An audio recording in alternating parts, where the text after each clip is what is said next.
Selamat datang kembali. Hari ini kita akan melakukan bedah strategi untuk sesuatu yang penting banget nih. Gimana caranya kita bisa dapat hasil lebih dari setiap penjualan yang udah berhasil kita dapatkan. Ini krusial kan? Apalagi kalau kondisi pasar lagi nggak menentu gini. Benar sekali. Seringkali fokus kita tuh habis buat cari pelanggan baru ya. Sampai kadang kita lupa ada harta karun tersembunyi gitu pada mereka yang udah di depan mata. Yang udah mutusin buat beli. Peluangnya ada di situ sebetulnya. Nah, dan sumber kita buat bedah strategi kali ini dari bab 7 buku How to Sell When Nobody's Buying. Karyanya Dave Lakhani. Judul babnya juga, wah, to the point banget. Get paid, getting more out of every sale. Jelas banget ya tujuannya. Gimana biar kita dibayar lebih lah untuk setiap usaha kita. Jadi misi kita hari ini kita mau gali taktik-taktik cerdas dari bab ini ya. Bukan cuma soal gimana maksimalin nilai pas pelanggan bilang ya, tapi juga gimana mengubah tidak jadi peluang baru. Oke, sip. Mari kita mulai bongkar nih taktiknya. Tapi penting nih dicatat di awal ya, ini sama sekali bukan soal maksa atau pakai trik-trik tekanan tinggi yang bikin pelanggan kabur gitu. Oh, sama sekali bukan. Justru kuncinya ada di penempatan posisi yang cerdas, terus timing yang pas, nah itu penting, sama pemahaman psikologi pembeli, tepat di momen kritis mereka ambil keputusan. Yang menarik di sini tuh, yaitu, pas seseorang mutusin beli, secara psikologis mereka itu lagi di kondisi paling terbuka buat nerima nilai tambah. Ada semacam, komitmen emosional yang udah kebangun gitu. Menarik, menarik. Oke, kita mulai deh dengan strategi pertama yang dibahas. Upselling. Konsep dasarnya kan simple ya. Begitu orang setuju beli, nah itu momen terbaik buat nawarin sesuatu yang lebih, versi lebih baik, atau tambahan yang relevan. Anda pasti familiar lah sama ini kan?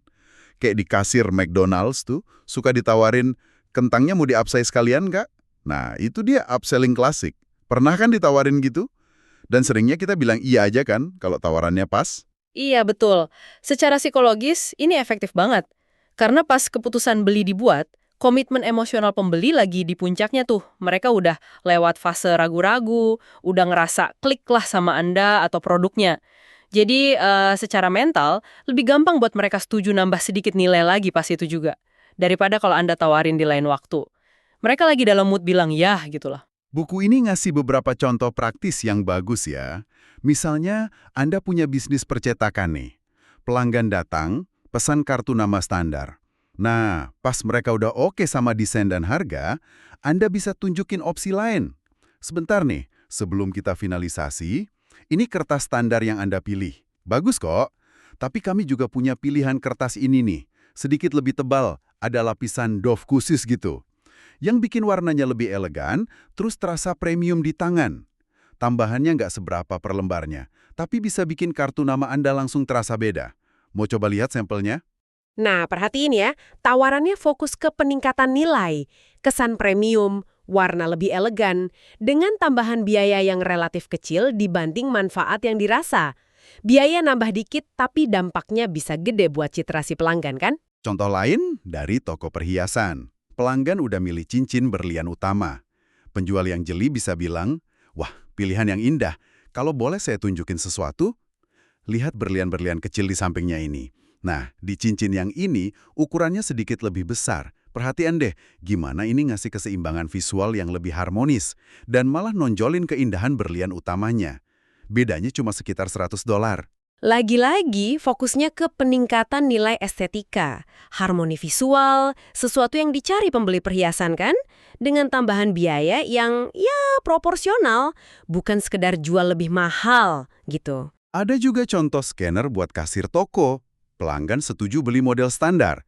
Anda bisa tawarin, scanner ini oke kok performanya, tapi kami juga ada model OmniScan 2 ini. Lihat deh, ada lapisan pelindung karetnya, jadi lebih tahan banting kalau nggak sengaja jatuh. Terus kabelnya juga lebih panjang 1 meter, jadi lebih fleksibel naronya. Harganya cuma beda $7, tapi dari pengalaman kami nih, umurnya bisa 20% lebih panjang. Mau upgrade sekalian, biar lebih awet dan nyaman. Tawarannya spesifik ke durabilitas sama kenyamanan. Masalah umum kan di area kasir? Nah, ini nih, contoh Komsu SA yang diceritain di buku ini menarik banget. Ini bener-bener nunjukin pentingnya timing sama cara membingkai tawaran upsell. Dulu kan kalau kita beli laptop di sana, kasirnya bakal nawarin garansi tambahan tuh, sekitar $90 waktu itu. Kebanyakan orang kan agak skeptis ya soal garansi tambahan gitu, sering dianggap nggak perlu. Betul, seringnya kita mikir, semoga aja nggak rusak deh. Jadi malas ngeluarin duit lagi kan. Gimana Compuza ngatasinnya tuh? Penjualnya itu nggak sekedar bilang, mau tambah garansi? Nggak gitu. Mereka bingkainya cerdik banget. Mereka bilang gini, garansi seharga $90 ini mencakup penggantian baterai juga. Jadi pada dasarnya nih, dengan garansi ini kalau baterai laptop Anda drop dalam setahun atau 2 tahun ke depan, dan kita tahulah ya baterai laptop pasti menurun performanya, Anda bisa dapat baterai baru dengan harga kurang dari setengahnya. Anggap aja ini cara cerdas buat ngirit pembelian baterai baru nanti. Wah, itu pinter balap. Mereka ngubah persepsi dari biaya tambahan jadi investasi atau cara hemat untuk masalah yang ya pasti dihadapi pengguna laptop, yaitu baterai drop. Dan ditawarkannya pas kita udah komit beli laptopnya. Tepat. Ini bagian yang sangat menarik menurut saya. Mereka nggak jual garansi, tapi jual solusi buat kekhawatiran umum, baterai drop, dan ngebungkusnya sebagai keuntungan finansial di masa depan. Timingnya pas saat komitmen tinggi, dan bingkainya ngatasin keberatan spesifik. Jadi upselling yang efektif itu bukan cuma soal produknya, tapi soal relevansi, timing, sama cara kita nyajiinnya itu loh. Jadi jelas ya, upselling itu tentang nawarin solusi yang lebih baik atau lebih lengkap. Bukan sekedar produk lebih mahal. Dan memanfaatkan momentum ya dari pembeli dengan cara yang cerdas. Betul sekali. Kuncinya itu nilai tambah yang relevan buat pelanggan pas saat itu juga. Oke, itu tadi strategi pas pelanggan bilang iya. Tapi gimana kalau skenarionya beda? Gimana kalau mereka malah bilang tidak ke tawaran awal kita? Apa itu akhir dari percakapan? Ternyata buku ini bilang, jangan nyerah dulu dong. Ada strategi downselling. Nah, ini strategi yang sering kelewat tapi potensinya gede loh. Kata tidak dari pelanggan itu belum tentu final kan? Seringkali tidak itu cuma nutupin keberatan lain yang mungkin nggak mereka bilang langsung. Bisa soal harga, fitur kebanyakan, atau mungkin timingnya aja kurang pas. Downselling itu intinya manfaatin waktu dan energi yang udah diinvestasiin prospek selama ngobrol sama Anda. Mereka udah luangin waktu, udah kenal Anda kan, sayang kalau dilepas gitu aja. Jadi idenya itu nawarin alternatif yang mungkin lebih terjangkau atau lebih pas sama kebutuhan spesifik mereka saat itu ya, daripada kehilangan penjualan sama sekali. Tapi gimana cara nawarinnya, biar nggak kesannya turun standar atau maksa gitu? Nah, ini buku ini ngasih tips penting. Jangan minta izin. Hindari kalimat kayak, kalau gitu boleh saya tunjukin opsi lain yang lebih murah? Kedengarannya ragu-ragu dan bisa bikin pelanggan ngerasa Anda cuma pengen jualan aja, apa aja deh. Sebaliknya, tunjukin pede dan fokus ke solusi. Bilang aja sesuatu kayak, saya paham, jeda sebentar, tunjukin empati. Sebenarnya sambil kita ngobrol tadi, saya kepikiran ada opsi lain yang mungkin lebih pas nih buat situasi Anda sekarang. Terus langsung aja presentasiin alternatifnya. Menarik tuh pendekatannya, langsung tawarin solusi alternatif dengan percaya diri. Contohnya gimana tuh dalam prakteknya? Buku ini ngasih contoh dari jualan sistem point of sale, POS buat toko. Misal nih, Anda gagal jual paket hardware POS yang lengkap karena budget klien mepet. Jangan langsung pulang, tawarin aja jasa instalasi atau rollout sistem POS kalau mereka mungkin udah punya hardware dari vendor lain, atau rencana beli yang lebih murah. Penulisnya bilang sekitar 10% tawaran downsell kayak gini bisa closing doh. Lumayan kan? Daripada nol. Bener juga ya. Atau di toko furniture. Kalau pelanggan nolak sofa kulit Italia 50 juta, jangan langsung nyerah. Mungkin bisa ditawarin, saya ngerti budgetnya. Kebetulan dari produsen yang sama, ada model desain mirip tapi pakai bahan fabric kualitas tinggi, harganya di kisaran 25 juta. Atau ada juga sofa gaya serupa dari brand lain yang fokus di value, harganya sekitar 15 juta. Mau lihat sebentar? Ini ngasih pilihan tanpa bikin mereka ngerasa dikasih barang murahan. Ada juga yang disebut prinsip kontras. Ini teknik psikologi sama menarik nih. Anda bisa sengaja nunjukin opsi yang harganya tinggi banget di awal, misal paket premium. Terus tunjukin opsi yang dasar banget dan murah, paket basic. Baru deh tawarin opsi tengah, paket standar yang sebenarnya jadi target Anda. Dibandingin sama yang mahal banget dan murah banget itu, opsi tengah ini jadi kelihatan paling rasional dan value for money. Tapi bukannya ada risiko pelanggan jadi ngerasa sedikit kecewa atau malah tersinggung gitu ya kalau kita langsung nawarin sesuatu yang lebih rendah setelah mereka nolak tawaran awal? Itu kekhawatiran yang valid sih. Kuncinya ada di gimana kita ngebungkusnya. Kalau kita nyajiin yang kayak, oh kalau yang tadi kemahalan, ini ada yang lebih murah. Wah itu bisa kerasa negatif. Tapi kalau kita bingkainya sebagai, saya paham prioritas Anda mungkin beda saat ini. Ada solusi lain yang mungkin lebih fokus ke aspek X yang penting buat mereka dengan investasi yang beda. Itu nunjukin kita dengerin dan nyoba cari solusi terbaik buat mereka. Bukan cuma nurunin harga, fokusnya tetap problem solving buat pelanggan. Oke, paham. Jadi downselling itu soal fleksibilitas, kreativitas, cari solusi, dan nunjukin empati ya. Bukan sekedar nurunin harga. Ini bisa nyelamatin penjualan yang tadinya kayaknya udah hilang. Tepat, dan ini ngebangun citra Anda sebagai penjual yang solutif kan? Oke, kita udah bahas upselling, udah bahas downselling. Sekarang kita masuk strategi berikutnya. Bundling dan cross-selling. Buku ini nyebutin bundling sekilas aja ya. Iya, bundling disinggung sebagai cara ngemas beberapa produk atau jasa jadi satu paket yang menarik. Seringnya sih dengan harga yang lebih untung daripada dibeli bisa. Kunci bundling yang efektif itu nyiptain nilai yang jelas buat pelanggan lewat kombinasi itu, bukan cuma gabungin barang acak-acakan gitu. Misalnya, software akuntansi dibundle sama sesi training dasar, atau jasa desain logo dibundle sama paket kartu nama plus kop surat. Ini nyederhanain keputusan buat pelanggan dan seringkali ningkatin perceived value. Bisa juga loh dilakuin barang vendor lain buat paket komplementer. Paham, paham. Jadi bundling itu bikin paket nilai ya. Nah, fokus yang lebih dalam di bab ini kayaknya ke cross-selling nih. Tapi definisinya spesifik banget ya. Bisa dijelasin nggak? Betul. Cross-selling dalam konteks buku ini tuh bukan sekedar Anda nawarin produk lain yang Anda punya ke pelanggan yang sama. Misal, jual printer terus nawarin tinta. Bukan itu. Definisinya lebih strategis, yaitu proses dapetin perkenalan pribadi dan yang didukung endorsed ke calon pembeli baru. Calon pembeli ini ya klien ideal Anda gitu. Nah, perkenalannya dari seseorang yang udah punya hubungan baik sama si calon. Orang ini biasanya partner bisnis Anda yang nggak bersaing langsung tapi ngelayanin pasar yang sama. Sebagai gantinya, ya Anda juga ngelakuin hal yang sama buat partner Anda ke klien Anda. Saling bantu gitu. Oh, jadi ini lebih kayak sistem rujukan atau referral yang terstruktur banget ya? Personal dan saling untungin antar partner bisnis. Cold call atau pendekatan tanpa kenalan sama sekali. Tingkat konversinya bisa tinggi banget loh. Kedengarannya bagus banget sih, tapi pasti ada kekhawatiran yang muncul ya. Misalnya, gimana kalau partner cross-selling saya ini malah ngambil klien saya nanti? Atau sebaliknya, kita dianggap ganggu klien partner kita. Gimana tuh?